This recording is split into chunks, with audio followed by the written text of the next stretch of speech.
Welcome to the review of Unit 9.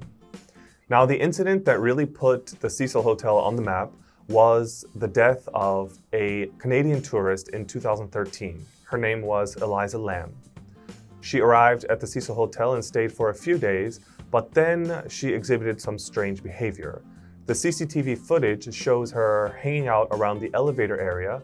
She darted in and out of the elevators, pressed the buttons, at one point appeared to be hiding from someone, and displayed some strange behavior. However, what the CCTV footage doesn't show is her leaving the hotel at all after that. 3 weeks later, her body was found at the top of the hotel in one of the water tanks. Now, people online have developed a number of wild conspiracy theories.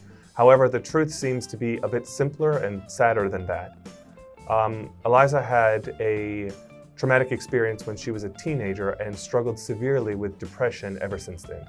During her stay in LA, Eliza forgot to take her medication, or perhaps deliberately didn't take it, ended up suffering a psychotic episode, and then was killed in a terrible accident. Psychotic episode. Psychotic episode. Now, likewise, the history of violence at the Cecil Hotel also needs to be understood in context. The Cecil Hotel was built next to Skid Row in Los Angeles. Skid Row is infamous for its homelessness issue. This was the area that mental institutions and prisons would dump people who had nowhere else to go.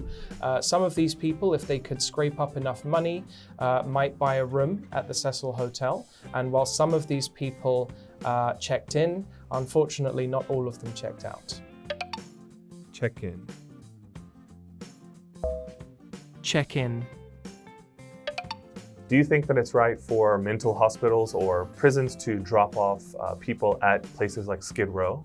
Or No. do you think there's a better alternative? No, I mean, I am sure that there are dozens of better alternatives. I think that it's kind of shameful that you say to yourself that like this is meant to be one of the richest cities on the planet, Los Angeles, and yet the homeless problem in the city itself hasn't improved much. Yeah. So I've heard Yeah. it's still really bad. Honestly, I really think that there's no excuse for this.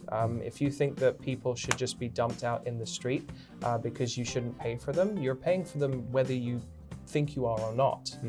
You're paying their medical bills, you're paying for, messes that they make, incidents that happen.